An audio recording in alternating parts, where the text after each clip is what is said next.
हरे कृष्णा। आप सभी का हार्दिक स्वागत है आज के श्रीमद् भागवतम कथामृतम में। आज हम जानने वाले हैं भगवान ने धेनुकासुर का वध किस प्रकार किया, उसके पीछे क्या कारण था, साथ में बहुत ही सुंदर लीलाएं हैं वृंदावन की। तो वो सब जानने के लिए आइए हम अपने सत्र का शुरुआत करते हैं मंगलाचरण से। ओम अज्ञानतिमिरन्धस्य ज्ञानञ्जनाशलाकया चक्षुरुन्मिलितं येन तस्मै श्रीगुरवे नमः। वाञ्छाकल्पतरुभ्यश्च कृपासिन्धुभ्य एव च पतितानां पावनेभ्यो वैष्णवेभ्यो नमो नमः। गुरवे गौरचन्द्राय राधिकाय तदालये कृष्णाय कृष्णभक्ताय तद्भक्ताय नमो नमः। मूकं करोति वाचालं पङ्गुं लङ्घयते गिरिं यत्कृपातमहं वन्दे श्रीगुरुदीनतारिणं परमानन्दमाधवं श्रीचैतन्यईश्वरं। कृष्णाय वासुदेवाय देवकीनन्दनाय च नन्दगोपकुमाराय गोविन्दाय नमो नमः। नमो विष्णुपादाय कृष्णप्रेष्ठाय भूतले श्रीमते भक्ति वेदांत स्वामिनिते नामिने। नमस्ते सारस्वते देवे गौरवाणी प्रचारिणे निर्विशेष शून्यवादी पाश्चात्य देशतारिणे। जय श्री कृष्ण चैतन्य प्रभु नित्यानंदा श्री अद्वैत गदाधर शिवासादि गौर भक्त वृंदा। हरे कृष्णा कृष्ण कृष्णा हरे हरे, हरे राम राम राम हरे हरे। ओम नमो भगवते वासुदेवाय। ओम नमो भगवते वासुदेवाय। ओम नमो भगवते वासुदेवाय। नारायणं नमस्कृत्यं नरं चैव नरोत्तमं देवीं सरस्वतीं व्यासं ततो जयमुदीरयेत्। नष्टप्रायेषु भद्रेषु नित्यं भागवत सेवया भगवती उत्तमा श्लोके भक्तिर्भवती नैष्ठिकीः। हरे कृष्णा। एक बार फिर आप सभी का हार्दिक स्वागत है श्रीमद् भागवतम कथामृतम में। हमारा 10वां स्कंद चल रहा है और उसका पहला वॉल्यूम पिछली बार कंप्लीट हो गया था, जिसमें हमने देखी थी ब्रह्म विमोहन लीला, जिसमें ब्रह्मा जी द्वारा गोप बालकों का और बछड़ों का चोरी करा जाना, उससे उनका विमोहित होना और फिर बाद में भगवान को सरेंडर करना और बहुत सारी प्रेयर करना, वो सब हमने पिछले अध्याय में देखा था, अध्याय 14 तक। आज है अध्याय 15 धेनुकासुर का वध। तो जैसा कि पद्म पुराण में कार्तिक महात्म्य में आता है कि जब भगवान 6 से 10 वर्ष की अवस्था के थे, पौगंड अवस्था में थे, तब उनको गायों को चराने का उत्तरदायित्व सौंपा गया था। तो वहां पर पद्म पुराण में कार्तिक महात्म्य में आता है, शुक्ल अष्टमी कार्तिक तु स्मृता गोपाष्टमी बुधः तद्दिनाद् वासुदेवो अभूत गोपः पूर्वं तु वत्सपः। अर्थात शुक्ल कार्तिक मास में शुक्ल अष्टमी के दिन जब गोपाष्टमी आती है, तब उस दिन जब भगवान 6 वर्ष कंप्लीट कर लिए थे, पौगंड अवस्था में आ गए, तो उन्हें सभी वहां जो भी वृद्ध लोग थे, जैसे नंद महाराज थे और जितने भी गुरुजन थे, उन्होंने सबने मिलकर डिसाइड किया कि अभी जो है कृष्णा बड़े हो गए हैं और उनमें अभी बल काफी आ गया है, तो अभी वो छोटे बछड़ों को संभालना तो ठीक है, अभी तो वो बड़े गायों को, बैलों को, सांड मुंड सबको वो संभाल सकते हैं, तो क्यों ना उनको ये काम सौंपा जाए। तो शुक्ल अष्टमी के दिन, कार्तिक मास की, उनको गोपाष्टमी के दिन ये जिम्मेदारी सौंपी गई। तो जिस दिन ये जिम्मेदारी सौंपी गई, भगवान बलदेव जो उनके बड़े भाई हैं, कृष्ण के बड़े भाई हैं, वो और कृष्ण, वो सभी चल दिए बहुत ही प्रसन्नता पूर्वक कि आज से हमें नई रेस्पॉन्सिबिलिटी मिली है कि हम गायों को चराएंगे। तो बहुत ही उत्सुकता के साथ, बहुत ही एनकरेजमेंट और एंथुजियाज्म के साथ वो बांसुरी बजाते हुए व्रज में उन्होंने प्रवेश किया। तो जब उन्होंने व्रज में प्रवेश किया, व्रज मतलब वृंदावन, हाँ, तो जब वृंदावन में उन्होंने प्रवेश किया गायों को लेके, तो वहां की स्थिति इतनी मनोरम, इतनी मधुर हो गई कि उसका सुखदेव गोस्वामी ने बहुत ही सुंदर वर्णन किया है कि वहां का वातावरण, वृंदावन का वातावरण, जब भगवान कृष्ण अपने गैयों को चराने के लिए निकले तो वहां का वातावरण इतना सुंदर हो गया जैसे वसंत ऋतु आ गई हो। जबकि कौन सा महीना है? कार्तिक का महीना, शुक्ल पक्ष की गोपाष्टमी के दिन। तो वहां पे वसंत जैसा वातावरण हो गया और वहां पे जो वृक्ष हैं वो सभी फूलों से, फलों से लद गए हैं। उन पर विभिन्न प्रकार के पक्षी चहचहा रहे हैं। उनकी जो साउंड है, हाँ, वो चिरपिंग साउंड बहुत ही सुंदर लग रही है। यहाँ तक कि जो भ्रमर हैं वो गुंजन कर रहे हैं, उनका गुंजायमान साउंड बहुत सुंदर है। वहां के जो पशु हैं उनकी ध्वनि मिलके इतनी अच्छी और मधुर लग रही है कि वहां की शोभा देखते ही बनती है। और वहां जो वायु चल रही है वो भी इतनी शीतल, सुंदर, मधुर और फूलों की सुगंध को लिए हुए बह रही है। तो वो इस प्रकार उसका वर्णन किया है। वहां की वायु ऐसे है जैसे महात्माओं का, योगियों का मन स्वच्छ होता है। तो स्वच्छ सरोवर में क्या होता है? कमल के फूल जब खिलते हैं तो कमल के फूल में कर्णिका होती है, उसका बीच का जो सेंटर पार्ट होता है उसमें से परागकण निकलते हैं और परागकण हवा में उड़कर पानी में भी फैल जाते हैं, पानी में भी गिरते हैं और वहां के वातावरण को बहुत ही सुंदर और सुगंधित बना देते हैं। तो इस तरीके से वहां का वातावरण अत्यंत ही मनोरम हो गया है। और उस मनोरम वातावरण में भगवान कृष्ण वंशी बजाते हुए सभी ब्रजवासियों को अत्यंत आनंद प्रदान करते हुए वहां पर प्रवेश कर गए और सभी को बहुत ही आध्यात्मिक सुख की प्राप्ति हो रही है। और साथ ही वहां के वातावरण से भगवान कृष्ण की सभी इंद्रियों को सुख की प्राप्ति हो रही है, असीम सुख की प्राप्ति हो रही है। जैसे वो देख रहे हैं, पांचों इंद्रियां जो है, आंखों से वो वृंदावन के सुंदर दृश्य को देख रहे हैं। नाक से अपनी भगवान कृष्ण वहां जो सुगंधित फूल हैं उनकी जो सुगंध है उसको सूंघ रहे हैं। जो टंग है, टंग का कार्य होता है स्वाद लेना। तो वहां जो यमुना का जल है, यमुना का जल इतना सुंदर, सुगंधित और स्वच्छ है और कमल के पराग कणों के कारण वो बहुत ही मीठा हो गया है। तो वो मीठा जल का स्वाद वो कृष्ण लेते हैं तो उनकी जीभ भी बहुत आनंद प्राप्त करती है। कानों से भगवान कृष्ण वहां जो पक्षी हैं, पशु हैं, भंवरे हैं, उनका जो गुंजन है, उनकी जो आवाजें हैं उसका आनंद ले रहे हैं। और जो उनके पूरे शरीर की जो त्वचा है वो उस शीतल वायु जब टच करके निकल रही है तो भगवान को बहुत ही आनंद की अनुभूति हो रही है।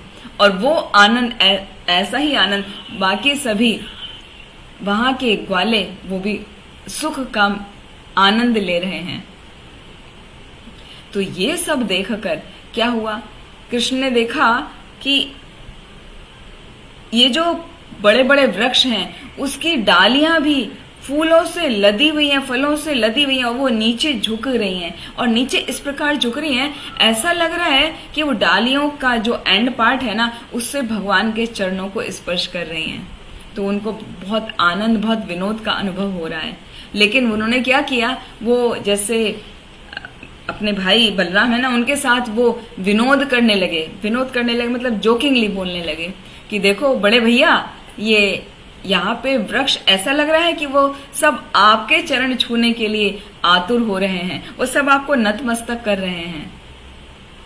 श्री भगवान उवाचा अहो अमी देववर अमर अचितम पादाम्बुजं ते सुमनः फल अर्हणम नमन्ति उपादाय शिखाभि आत्मनः तमः अपहृत्य तरुजन्म यत्कृतम।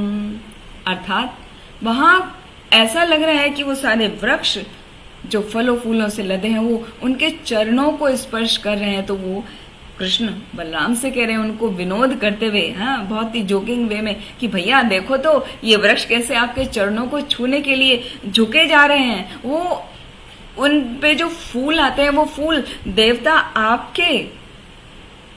आपके अर्चन के लिए वो प्रयोग करते हैं, वो फूलों के वृक्ष आपके चरणों में झुके जा रहे हैं। वो ऐसा सोच रहे हैं कि हम अपने आप स्वयं आपको प्रदान कर दें, आपके ऊपर समर्पित हो जाएं, आपके शरण ले लें, तो आप हमें उस गहन अंधकार से निकाल देंगे जो उनके शरीर की अज्ञानता है। वृक्ष योनि कोई बहुत अच्छी योनि नहीं मानी जाती ना, वो अज्ञानता से भरी योनि है। तो वो इस प्रकार सरेंडर कर रहे हैं भगवान को कि वो जैसे मुक्त होना चाहते हैं। तो वृक्षों को वास्तव में लगता था वो वृक्ष भी आध्यात्मिक है। वृंदावन में कुछ भी भौतिक नहीं है, वहां पर जो भी है सब कुछ आध्यात्मिक है। तो वहां वृक्षों को लग रहा था कि ये तो ऐसा साधारण तौर पर ही हम नहीं आ गए हैं, ये तो हमारा बहुत बड़ा सौभाग्य है जो हम यहाँ वृंदावन में आए हैं और हमें भगवान का सानिध्य प्राप्त हो रहा है।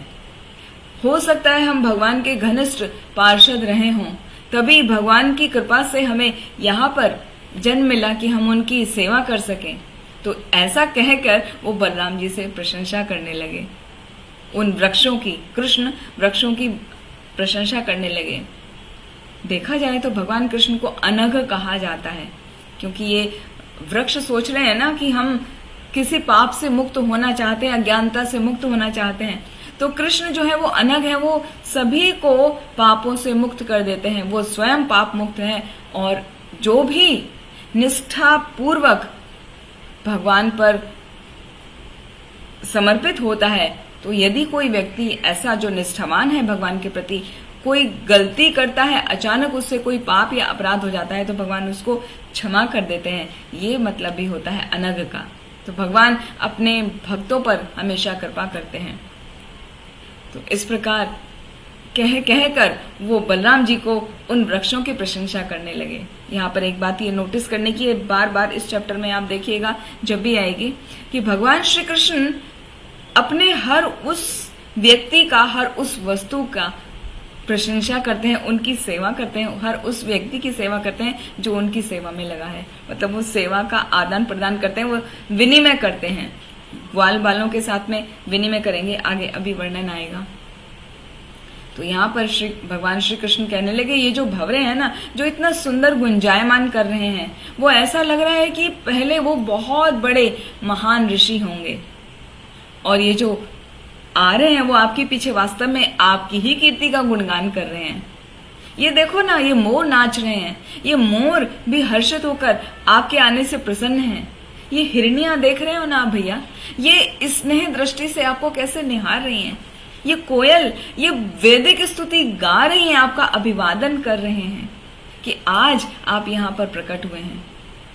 और कैसे अभिवादन कर रहे हैं, जैसे कोई हमारे घर में कोई मेहमान आता है, अतिथि आता है, तो उसका स्वागत किया जाता है। तो इसी तरह आज वृंदावन में आप गैयों को लेकर आए हैं, तो सभी यहाँ के पशु पक्षी सभी आपका स्वागत कर रहे हैं, अनुपम स्वागत कर रहे हैं। आपके चरण कमलों का स्पर्श पाकर ये जो धरती है यहाँ की, वो बहुत ही पावन हो गई है।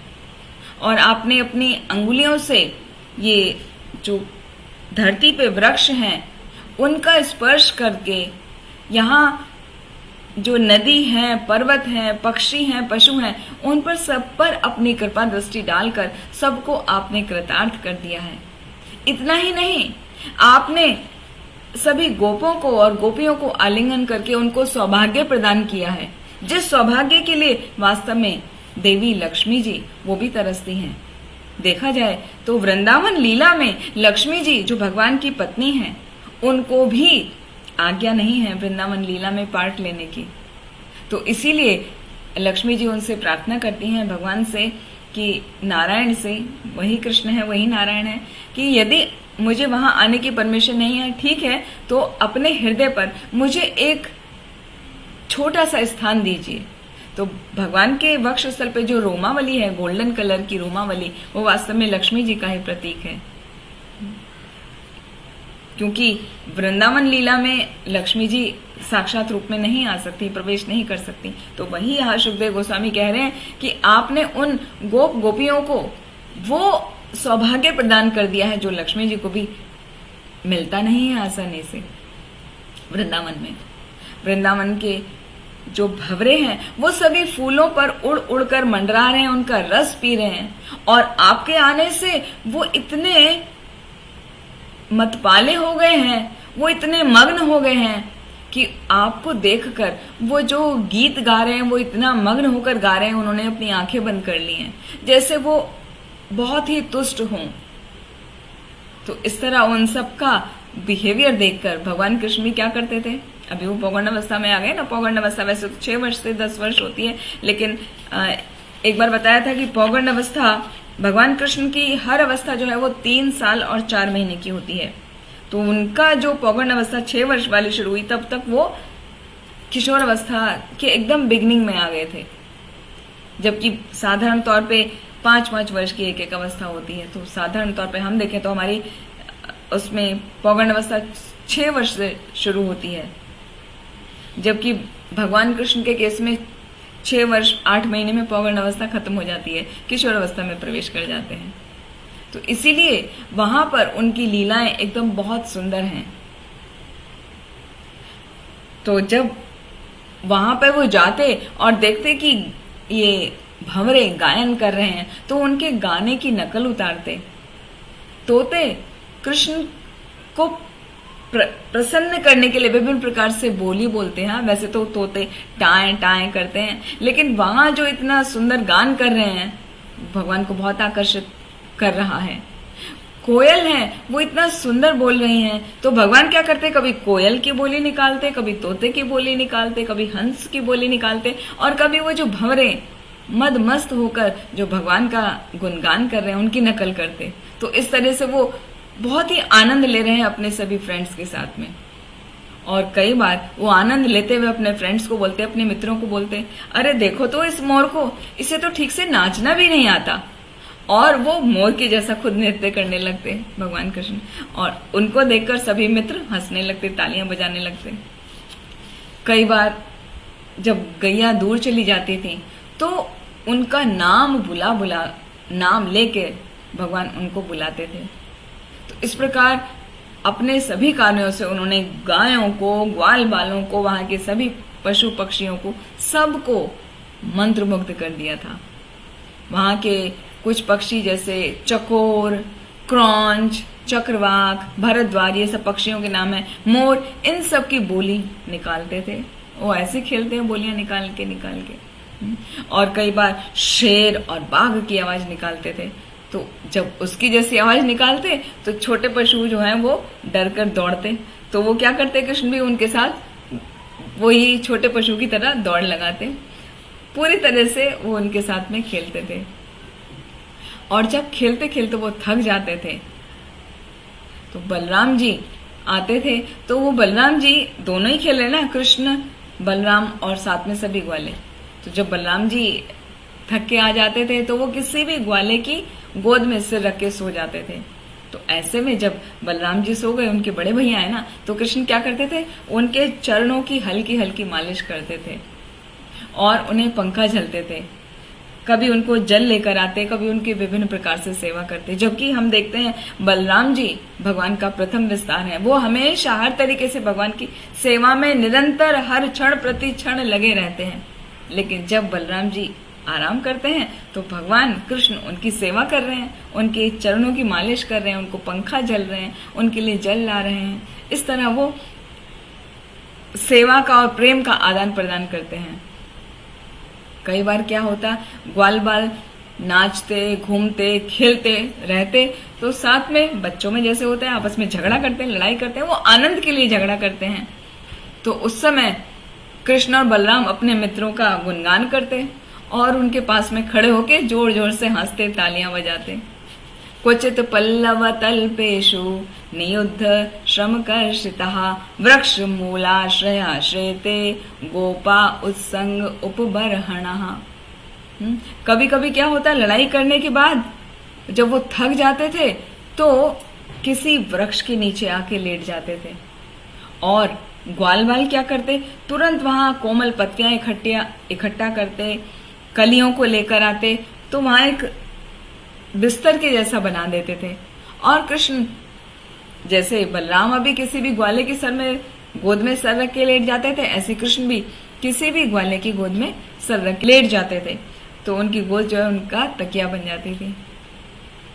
और कुछ समय तक जैसे अभी कृष्ण के ने किया बलराम जी के चरणों की मालिश की, ऐसे ही ग्वाल वाले भी कृष्ण के चरणों की मालिश करते थे। उनको प्रेम पूर्वक पंखा झलते थे जिससे उन्हें सुख की नींद आ जाए। और कुछ बालक तो इतना उनको प्रसन्न करना चाहते थे, उनके साथ इतना प्रेम विनिमय करते थे कि मधुर गीत गाते थे।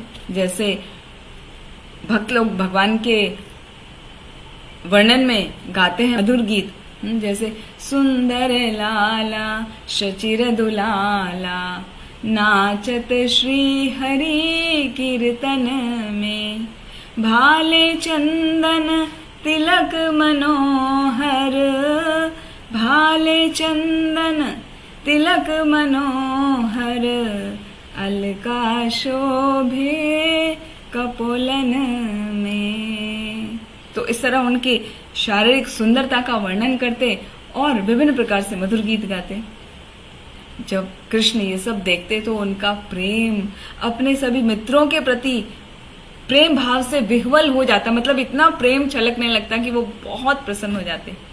वास्तव में देखा जाए तो ये जितने भी ग्वाल वाले थे ना, वो साधारण बच्चे नहीं थे, वो तो बहुत ही महान आत्माएं ऋषि मुनि थे जिनको वरदान प्राप्त था भगवान के साथ सानिध्य करने का। तो इस प्रकार भगवान क्या करते थे, अपने दिव्य ऐश्वर्य को छिपाकर एक साधारण ग्वाल बाले के रूप में अभिनय कर रहे थे।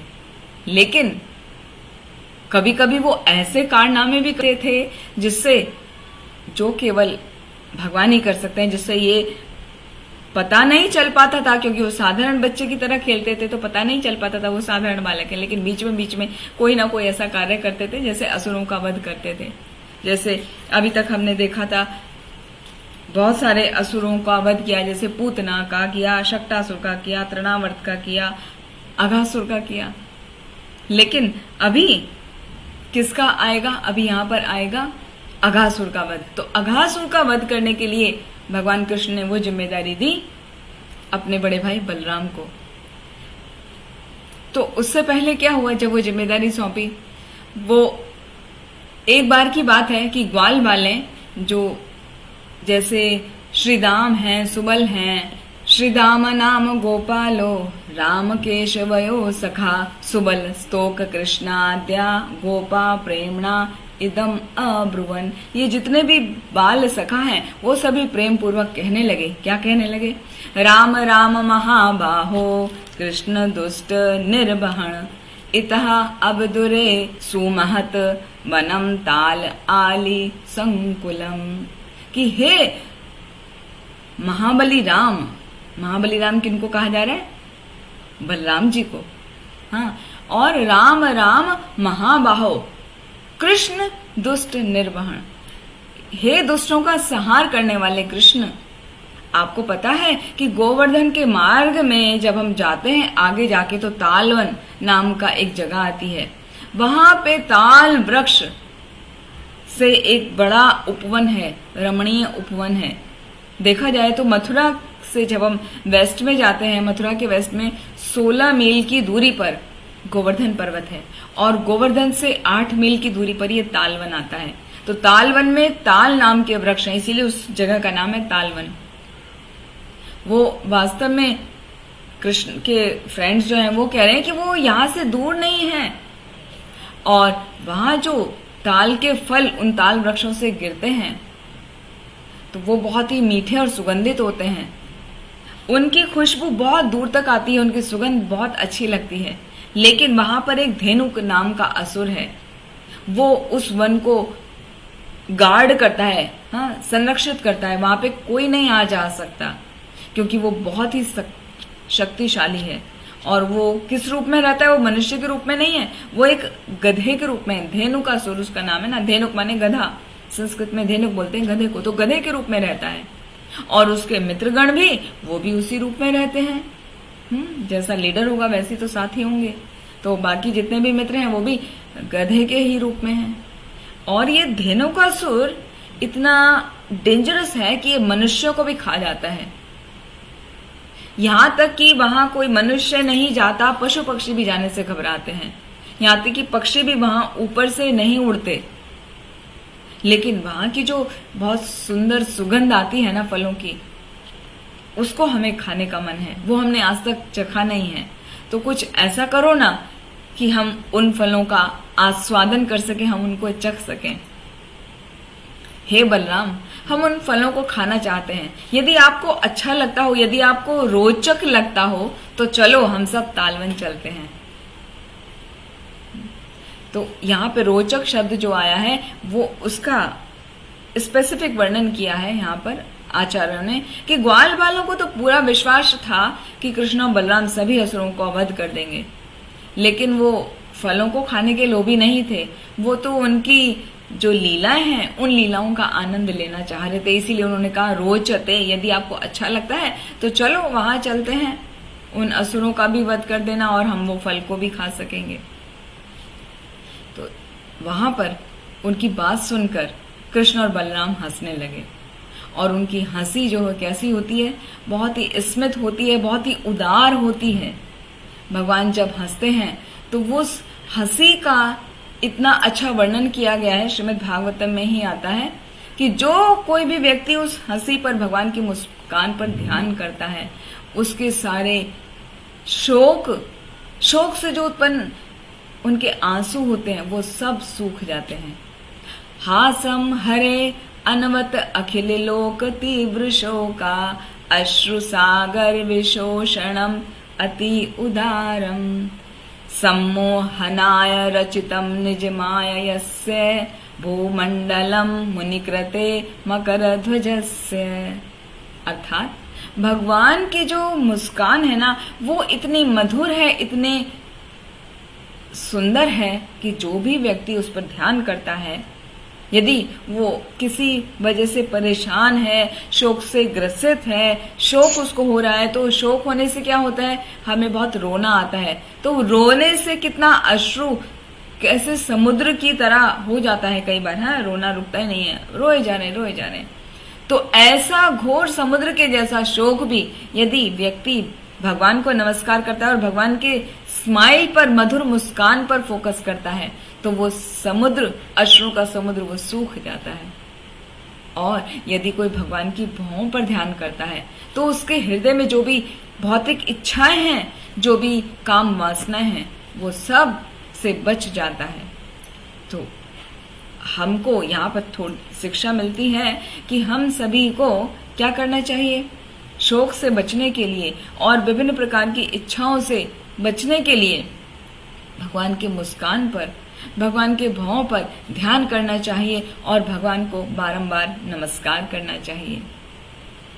तो जब उन ग्वाल बालों ने कहा कि आप सभी उन असुरों का वध कर देंगे, तो उनकी ऐसी बातों को सुनकर दोनों हंसने लगे, दोनों भाई कृष्ण और बलराम हंसने लगे और वो सब कहने लगे चलो हम चलते हैं तालवन। और वो तालवन की ओर मुड़ गए।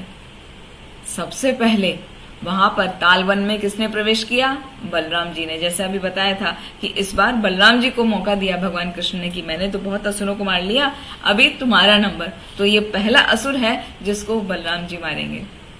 तो उन्होंने क्या किया, बलराम जी ने वहां वन में प्रवेश कर गए, तालवन में, और अपनी शक्तिशाली भुजाओं से तालवन को, वृक्षों को ऐसे पकड़ के हिलाने लगे।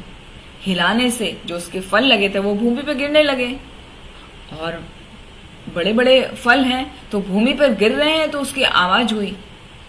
तो जैसे ही धेनुकासुर को फलों के गिरने की आवाज आई तो वो तुरंत दौड़ता हुआ, भागता हुआ, धरती को कंपाता हुआ वहां आ पहुंचा।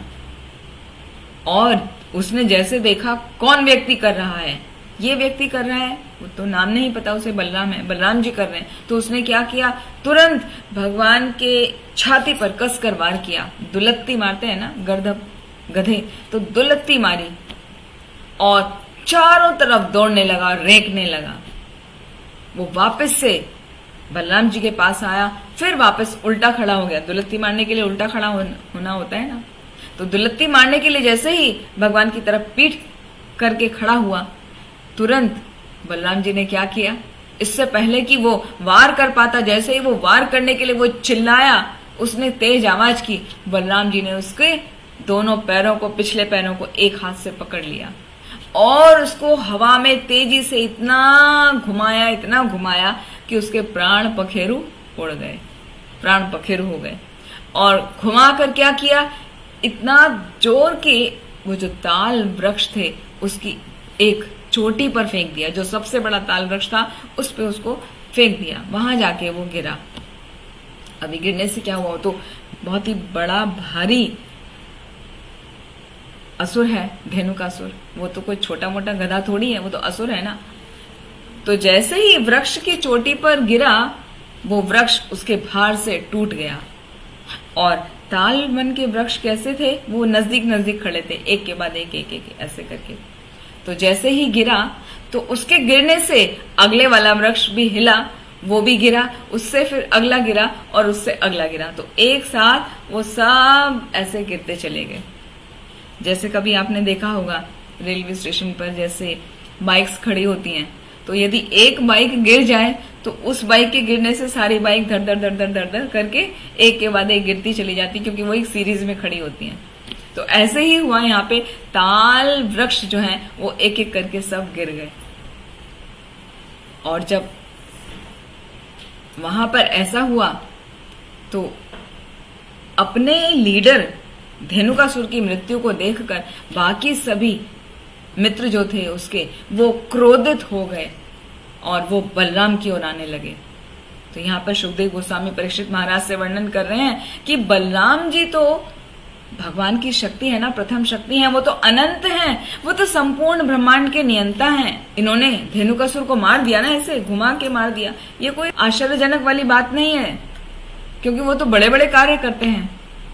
वास्तव में देखा जाए तो पूरा ब्रह्मांड भगवान बलराम पर ही टिका है ना। वो अनंत शेष है ना, तो अनंत शेष के फन पर ही वो टिका हुआ है। और जिस प्रकार बुना हुआ वस्त्र होता है, उसके ताने बाने होते हैं, उस पर वो टिका होता है। वो वस्त्र ताने बाने निकाल दो तो पूरा वस्त्र का कोई महत्व नहीं रह जाता।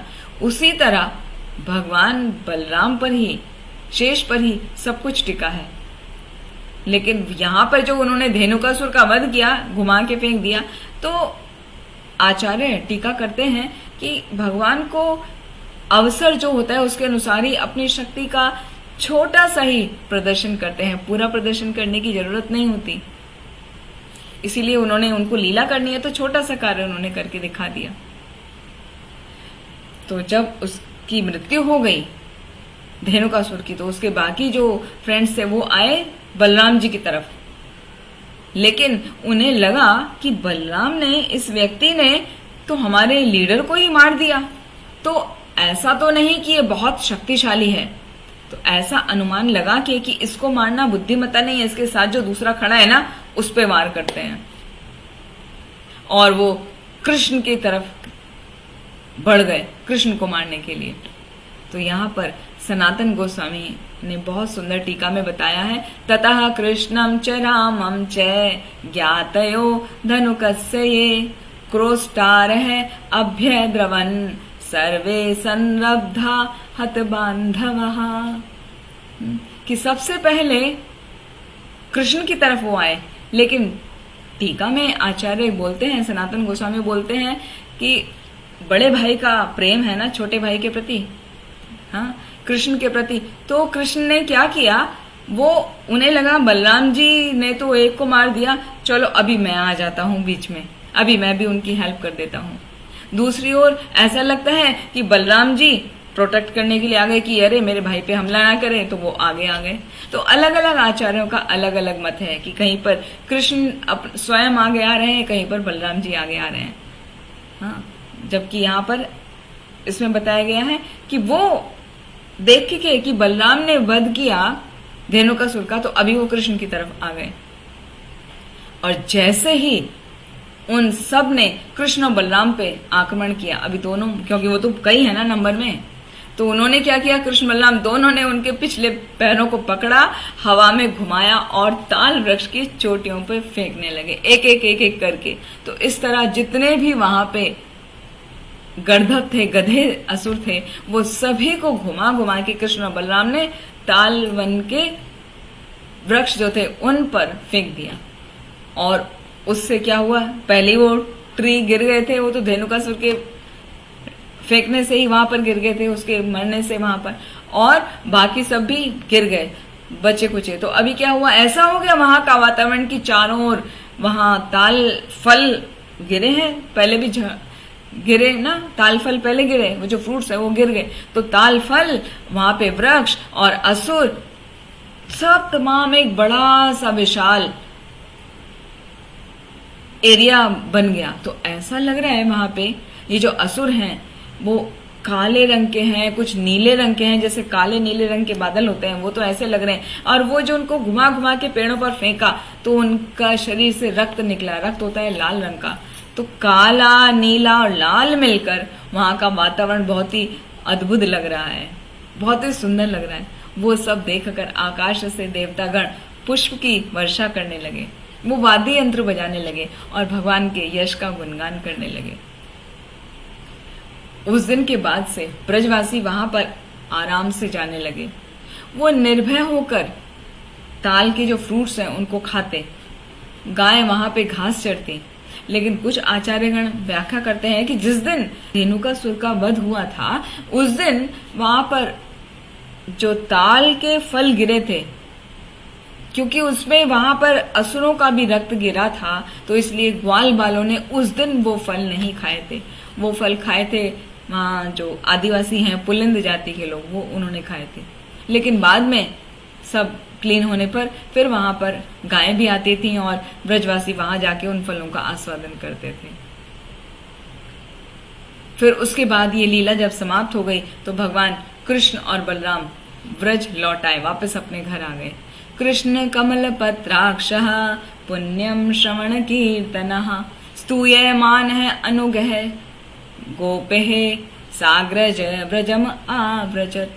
तो इस प्रकार कृष्ण और बलराम वो अपने घर व्रज को लौट आए और मार्ग में उनके प्रिय जो ग्वाल बाल हैं वो सब उनकी महिमाओं को गा रहे थे।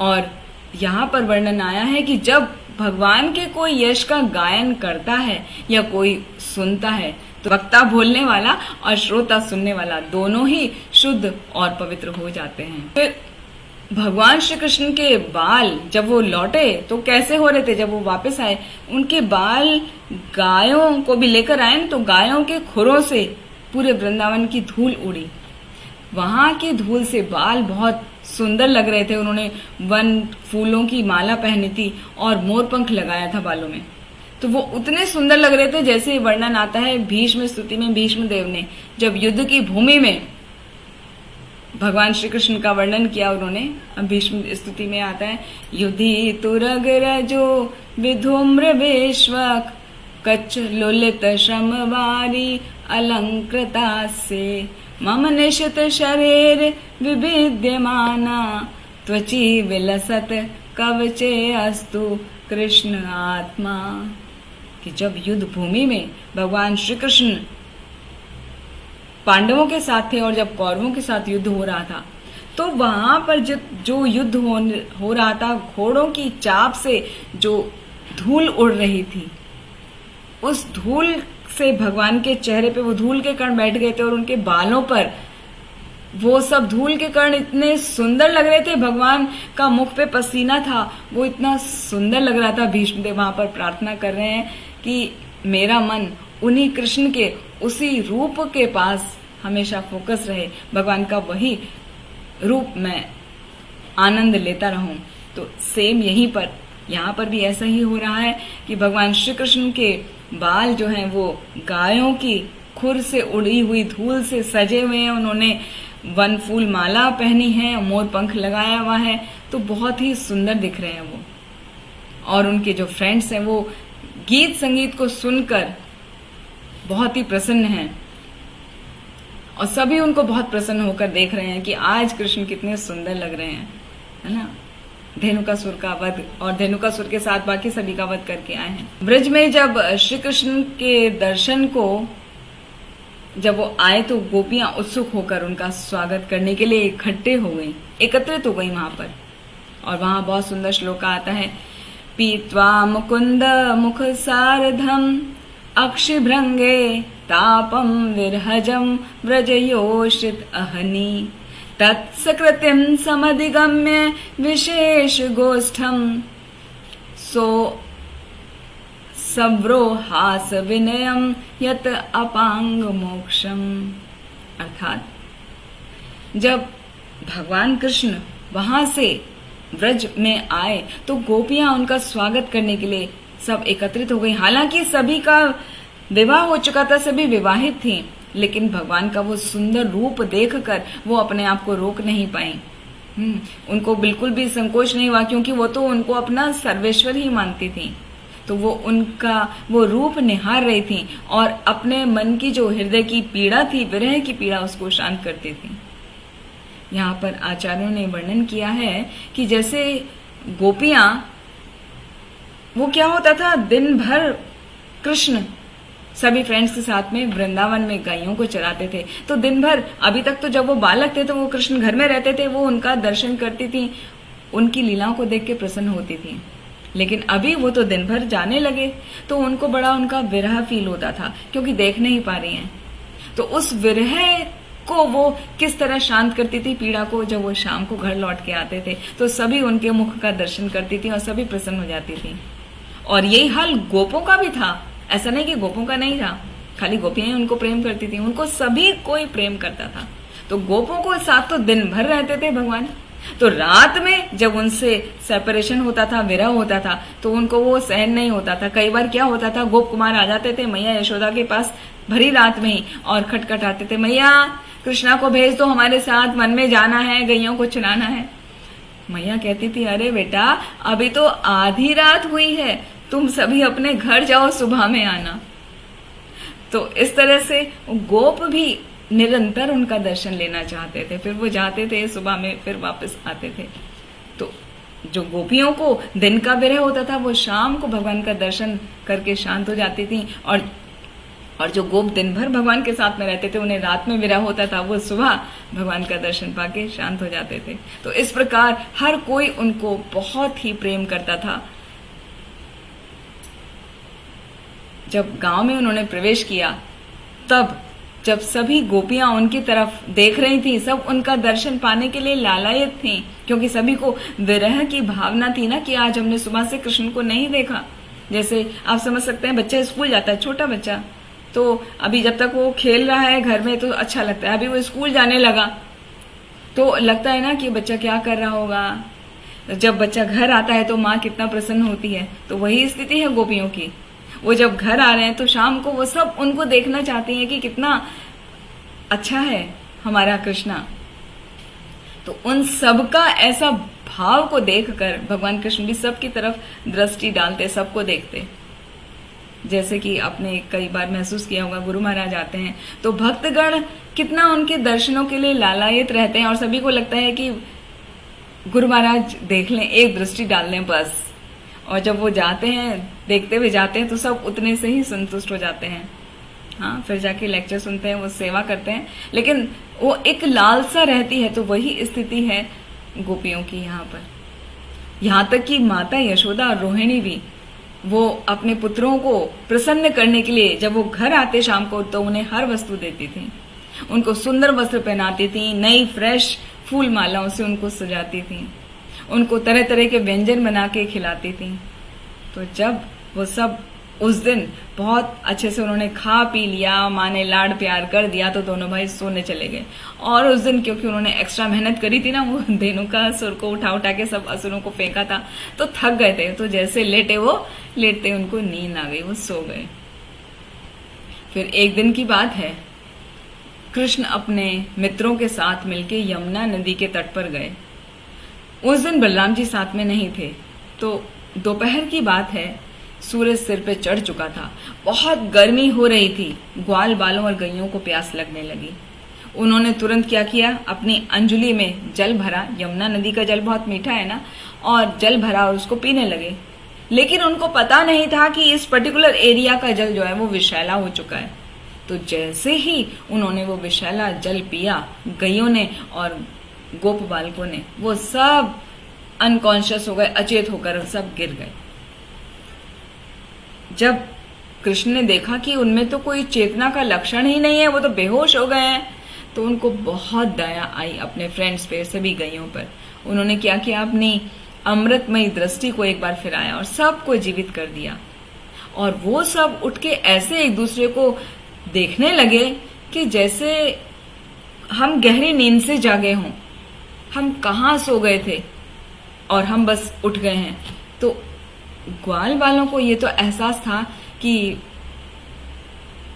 हे ब्रह्मन, यहां पर सुखदेव गोस्वामी कहते हैं कि अनंत भगवान अपनी इच्छानुसार स्वतंत्र रूप से कर्म करते हैं।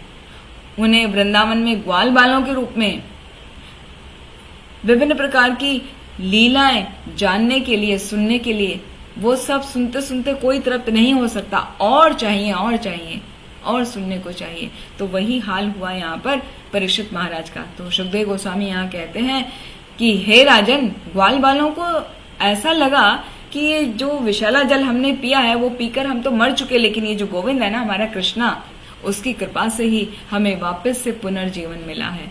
तो हम उठकर खड़े हुए हैं।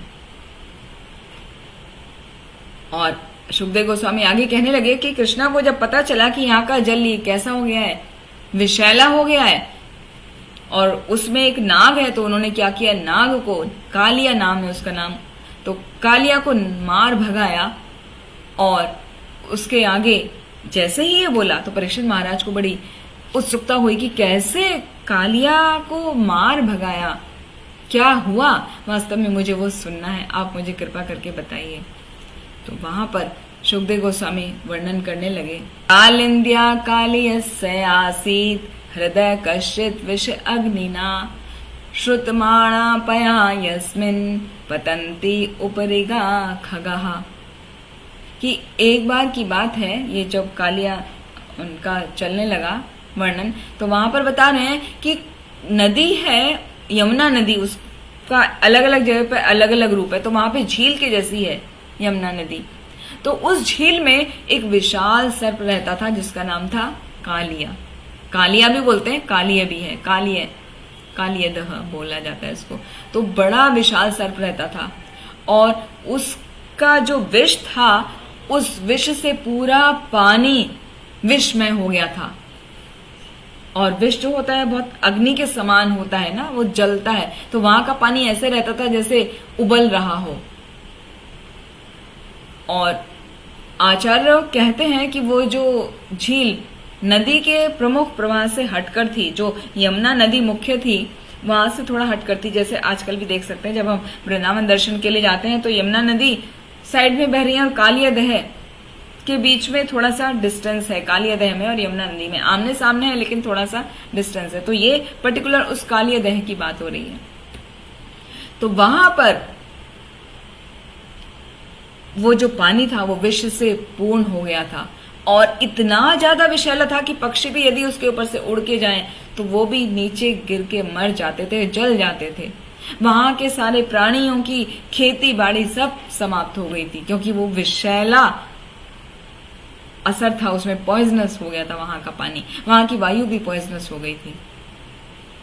तो हरिवंश में पूरा डिटेल में वर्णन आता है कालियादह का, कि कालियादह जो झील है वो बहुत चौड़ी थी। किसी किसी स्थान पे तो वो 8 मील चौड़ी थी, मतलब 12 किलोमीटर उसका एरिया था। यहां तक कि देवता लोग भी वहां पास में नहीं आते थे। और वो कालियादह ऐसे समुद्र के समान गहरा था, तो शांत रहता था, वो ऐसे उथलता नहीं था। और उसके तट पर जो छिद्र थे, उन छिद्रों में वो सर्प रहा करते थे। वो अपने पूरे परिवार के साथ में रहता था ना। और झील के चारों ओर जो उसका विष था, विष की वजह से हमेशा धुंध छाई रहती थी। जब वो सांस लेता था ना कालिया, तो विष निकलता था, तो विष से ऐसा रहता था जैसे कोहरा छा जाता है। तो ब्लैकिश डार्क रहता था, वहां पर अंधेरा रहता था। और जल में कोई भी वस्तु यदि गिर जाती वो जल जाती थी। तो इस तरह वहां झील के आसपास का 8 मील तक का वातावरण बहुत ही अप्रिय हो गया था, मतलब वहां पे कुछ जीवित नहीं रहता था। और सनातन गोस्वामी टीका करते हैं कि जैसे पानी को हम फ्रिज में रखते हैं ना, फ्रीजर में रखते हैं तो जम जाता है, तो इसी तरीके से कुछ उसके पास शक्ति थी, कालिया के पास में शक्ति थी, तो उसने जल के स्तंभ बनाए थे और उस स्तंभों पे उसने अपना नगर खड़ा कर लिया था। तो उस कालिया झील के भीतर उसकी अपनी नगरी थी। और सनातन गोस्वामी बताते हैं कि कालिया ने अपने विष से इस झील को पूरा विषैला बना दिया। क्योंकि इस संसार में भगवान दुष्टों को मारने के लिए आए थे। जैसे उसमें आता है ना भगवद गीता में, यदा यदा हि धर्मस्य ग्लानिर्भवति भारत अभ्युत्थानम अधर्मस्य तदात्मानं सृजाम्य अहम। तो दुष्टों का नाश करने के लिए भगवान आते हैं। तो उन्होंने क्या किया, अभी उनको इस कालिय देह को मारना है ना, तो वो उसके निकट खड़ा जो एक वृक्ष है वो है कदम्ब का वृक्ष, वहां पर चढ़ गए उस वृक्ष पर। हालांकि अभी जैसे बताया था कि वहां का एरिया पूरा 8 मील का वातावरण अत्यंत अप्रिय था, वहां कुछ भी नहीं रहता था, तो ये वृक्ष जीवित कैसे रह गया। तो उसमें वर्णन आता है पुराण में कि गरुड़ वहां जब उसके ऊपर से अमृत लेके निकल रहे थे, उड़ रहे थे, तो अमृत की कुछ बूंदें उस कदम्ब के वृक्ष पर पड़ गई थी, इसीलिए वो आज तक जीवित है। तो मीलों दूर वहां कुछ भी नहीं मिलता था, वो केवल एक ही वृक्ष था। तो भगवान उस पर चढ़ गए और उन्होंने क्या किया, उस पर चढ़कर अपने कमर में जो कमरबंद होता है उसको फेंटा, बांधा, है ना, कपड़े को अच्छे से बांधा, बाल अपने पीछे करके टाइट बांधे और पहलवान की तरह अपने भुजाओं पर ऐसे थाप दी और उस झील में कूद गए, हाँ, डाइव किया। और जैसे ही वो कूदे, वो सांप बुरी तरह से परेशान हो गए, उद्विग्न हो गए कि हमारे जल में कौन आ गया है। उन सर्पों की सांसें बड़ी तेज हो गई, तो इससे जल, जैसे वो ज्यादा जोर जोर की सांस ले रहे हैं तो उनसे और ज्यादा विष निकल रहा है, तो पूरा वातावरण और ज्यादा दूषित हो गया। और जब भगवान ने छलांग लगाई, तो छलांग लगाने से क्या होता है, पानी में जब हम कूदते हैं, कुछ चीज डालते हैं, तो उतना ही पानी बाहर निकलता है ना। तो जैसे ही भगवान ने छलांग लगाई तो झील ऐसे हो गया जैसे उफान आ गई, और उसका उफान का पानी कहां तक गया, 100 धनुष की लंबाइयों तक बाहर बहने लगा। और जैसा हमने देखा था 8 कैंटो में गजेंद्र का कथा आती है, गजेंद्र मोक्ष की, तो जिस प्रकार गजेंद्र पानी में जब खेल रहा था, क्रीड़ा कर रहा था, तो पानी पूरा उथल पुथल हो गया था, उसी तरह भगवान यहां भी गजेंद्र के समान, हाथियों के समान, हालांकि वो बालक हैं, हाँ, 6 वर्ष के बालक हैं, तो वो वहां पर खेल रहे हैं, झील में तैर रहे हैं तेजी से, कभी इधर कभी उधर, तो पूरा पानी यमुना का उथल पुथल हो गया। और कालिया को समझ में आ गया कि कोई बाहर का व्यक्ति यहाँ पर प्रवेश कर गया है, क्योंकि उसने तो अपना साम्राज्य बनाया था ना, केवल नाग ही वहां पर आ सकते थे। तो ऐसा देखकर, सोचकर उसको तो बहुत ही गुस्सा आ गया, बहुत क्रोध आ गया, और वो तुरंत ही वहां पर पहुंच गया जहां पर कृष्ण थे। कालिया ने अपने सामने भगवान कृष्ण को देखा तो कैसा रूप देखा, वो पीले वस्त्र धारण किए हुए हैं और वो बालक, सुंदर बालक प्रतीत हो रहे हैं, बहुत ही सुंदर मुस्कान है उनकी, उनके चरण कमल में पुष्प कोश दिखाई दे रहे हैं, मतलब कमल के फूल का जो लोटस का चिन्ह है वो भगवान के चरणों में है। तो वो उसे दर्शन हुआ और उसे लगा कि ये कैसे निर्भय होकर खेल रहा है, ऐसे कोई डर ही नहीं है। ऐसा सुंदर रूप देखकर भी कालिया का द्वेषी स्वभाव खत्म नहीं हुआ, वो भगवान की तरफ अट्रैक्ट नहीं हुआ। उसे लगा कि बस ये मेरे एरिया में क्यों आ गया है, इसको मारना है। तो ऐसा सोच के तुरंत कालिया ने भगवान कृष्ण की छाती पर अपना डंक मारा, डस लिया और अपनी बड़ी सी जो कुंडली है उसमें कृष्ण को लपेट लिया, चारों ओर से ऐसे लपेट लिया। जब ऐसा सब ग्वाल वालों ने देखा जो बाहर खड़े थे, वो सब देखकर डर गए कि अब क्या होगा, क्योंकि इस कालिया ने तो बड़ी मजबूती से पकड़ लिया है। तो वो बहुत ही शोक से, दुख से वो भयभीत हो गए और वापस से मूर्छित हो गए, वापस गिर गए। तभी पानी पी के, विषैला पानी पी के मूर्छित हुए थे, तो कृष्ण ने अपनी दृष्टि घुमा के उनको जीवित किया था और अभी वो डर के मारे बेहोश हो गए। लेकिन गैये जो थी, बैल थे और बछड़े, वो सब बेहोश नहीं हुए, वो सब रोने लगे। और उनके क्या देख रहे हैं, वो सब कृष्ण को ही देख रहे हैं कि कैसे वो उस कालिया ने अपने शरीर में, उसको कुंडली में पूरा लपेट लिया है वो सब रोना चाह रहे हैं लेकिन उनके आंसू नहीं आ पा रहे हैं। और पूरा तरफ वृंदावन में चारों तरफ ऐसे अपशगुन दिखाई देने लगे, धरती पे, आकाश में, सभी जीवों में। यहाँ पर श्रीधर स्वामी बताते हैं कि कैसे होने लगे, धरती तो कांपने लगी, जैसे अर्थक्वेक आता है वो कांपने लगी, आकाश से मीटियोराइट्स गिरने लगे, उल्कापात होने लगा, और सभी जितने भी प्राणी थे उनके बाएं अंग फड़कने लगे।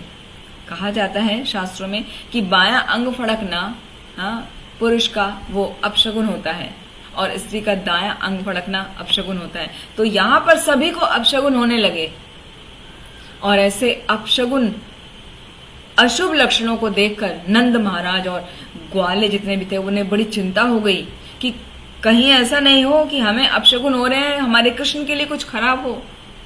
क्योंकि उस दिन कृष्ण बड़े भैया के बिना ही चले गए, है ना, बलराम जी तो उस दिन गए ही नहीं। तो भगवान कृष्ण के प्रति सबका बहुत ही प्रेम है ना, तो उस प्रेम के कारण उनको ऐसा लगा कि हमें जो अपशगुन हो रहे हैं उससे कृष्ण की ही मृत्यु हो गई है। उन्होंने ऐसा नहीं सोचा ये अपशगुन कालिया के लिए भी हो सकते हैं कि कालिया की मृत्यु होने वाली है। उनका प्रेम था जहां वहां पर उन्होंने वो सोचा। तो शोक, भय और दुख से वो सब आतंकित हो गए, सब डर गए और कृष्ण को खोजने के लिए सब गांव से बाहर निकल आए। हर व्यक्ति उस समय यही सोच रहा था कि क्या होगा, कैसे कृष्ण बचेगा, कृष्ण कहीं कालिया ने मार तो नहीं दिया कृष्ण को। लेकिन बलराम जी आराम से खड़े होकर मुस्कुरा रहे हैं, क्योंकि उन्हें तो पता है ना, छोटा भाई मेरा साधारण थोड़ी है, वो तो क्या है, वो तो ईश्वर है, वो तो परमेश्वर है, वो वही परमेश्वर है। तांस तथा कातरान वीक्षे भगवान माधवो बलः प्रहस्य किंचित न उवाच प्रभावज्ञ अनुजयस्य सह। कि भगवान बलराम जी एकदम शांत खड़े हैं कि मेरा जो भाई है ना वो तो माधव है, वो सभी प्रकार की योग विद्याओं का स्वामी है, उससे कुछ नहीं हो सकता। तो इसलिए वो एकदम शांत खड़े हैं। और जो कृष्ण के सभी ग्वाल वाले उनके चरण चिन्हों का पीछा करते हुए आए, चरण चिन्ह, भगवान के जो चरण चिन्ह है ना उसमें कमल है, जौ है, अंकुश है, वृज है और ध्वजा है, ये सब अंकित हैं। तो वृंदावन वासी उन्हीं चरण चिन्हों का पीछा करते हुए यमुना के तट पर आ पहुंचे। तो कोई व्यक्ति यहाँ पर वर्णन आता है कि किसी को हो सकता है बड़ा आश्चर्य हो कि कैसे सभी उसी रास्ते से आए, बहुत सारे ग्वाल वाले भी आए, गैया भी आई, तो कैसे संभव है कि कृष्ण के जो फुटप्रिंट है वो मिटे ही नहीं, दूसरे ने पैर रखा तो मिट गए ना। लेकिन सनातन गोस्वामी यहाँ पर व्याख्या करते हैं कि सभी ब्रजवासियों के अत्यंत प्रेम के पात्र थे भगवान श्री कृष्ण, तो उनके चरण चिन्हों पर कभी भी कोई भी पैर नहीं रखता था, ना ही कोई गैया पैर रखती थी। इसीलिए उनके चरण चिन्ह वैसे के ही वैसे वहां पर उपस्थित रहते थे। तो जब सब कालिया देह के पास पहुंचे तो व्रजवासियों ने दूर से देखा कि कैसे नाग ने कुंडली में लपेटा हुआ है, सब ग्वाल बाल अचेत पड़े हैं, गैया खड़े होकर रो रही हैं। तो सब लोग परेशान हो गए, भ्रमित हो गए कि अब तो कृष्ण को उस सर्प ने शिकंजे में पकड़ लिया है। तो सब अपना पुराना जो उनके साथ में समय बिताया था वो सोच सोच कर रोने लगे कि कृष्ण की कितनी सुंदर मुस्कान है, कितना उनका सुंदर सुंदर बातें हैं। वो सब सोच सोच के सब लोग बेहोश प्राय होने लगे। सबको ऐसा लगा कि अभी सब हम मर जाएंगे। और माता यशोदा इतना उद्विग्न हो गई, उन्हें लगा कि मैं यमुना में उतर के अपने बच्चे को ले आऊं वापस। सब गोपियों ने मिलजुल के उनको कैसे करके रोका और सब रो रहे हैं वहां साइड में खड़े होके और माता यशोदा को सांत्वना दे रहे हैं। तो जब बलराम जी ने देखा कि नंद महाराज और ग्वाले अभी सब कालिया देह में प्रवेश करने की तैयारी कर रहे हैं, तो उन्होंने अब सबको बताएंगे कि नहीं, आपको जाने की जरूरत नहीं है। तो उन्होंने बड़ी सुंदर सी मुस्कान भरी दृष्टि सब पे डाली और सबको रोकने की कोशिश करी। अब इसके आगे क्या हुआ ये हम अगले सत्र में सुनेंगे। कालिया देह को किस प्रकार भगवान ने मारा, बलराम जी ने उन सबको कैसे रोका, सबको कैसे प्रसन्न किया, सबको कैसे बताया, क्योंकि सब देख के परेशान हो रहे हैं यहाँ पर कि कृष्ण को नाग ने अपने कुंडली में लपेट लिया है और उसमें दबा के उसको मार देगा। तो वो सब कैसे लीला होती है वो हम अगले सत्र में सुनेंगे। आज का सत्र यहीं पर समाप्त करते हैं, समय पूरा हो चुका है। आज के सत्र में हमने मुख्य जो बात सीखी थी वो ये देखा था कि भगवान का जो मुस्कान है हमें उस पर ध्यान लगाना चाहिए। भगवान की मुस्कान देखकर प्रणाम करना चाहिए, नमस्कार करना चाहिए। उससे हमारे हृदय का कितना भी शोक क्यों ना हो, शोक से हमें कितने भी अश्रु क्यों ना आते हों, वो हमारे सभी समाप्त हो जाते हैं, सूख जाते हैं और भगवान हम पर कृपा करते हैं। और इसी तरह भगवान के यदि आईब्रोज पर ध्यान करते हैं तो उन पर ध्यान करने से हमारी जो डिजायर हैं, अनंत डिजायर होती हैं, उन पर कंट्रोल हो जाता है। फिर हम अननेसेसरी डिजायर नहीं करते, हमारी सब काम वासनाएं सब समाप्त हो जाती हैं। और जिस व्यक्ति ने निष्ठा पूर्वक भगवान को समर्पण कर दिया है, भगवान उस पर अपनी कृपा अवश्य करते हैं। और तीसरा पॉइंट हमने देखा कि जो व्यक्ति भगवान के गायन को सुनता है और जो उसका वर्णन करता है, भगवान उन दोनों को ही शुद्ध और पवित्र कर देते हैं। इसी के साथ हम अपनी वाणी को यहीं विराम देते हैं। ग्रंथराज श्रीमद् भागवतम की जय, श्रील प्रभुपाद की जय। निताई गौर हरि प्रेमानंदी। हरे हरे कृष्ण।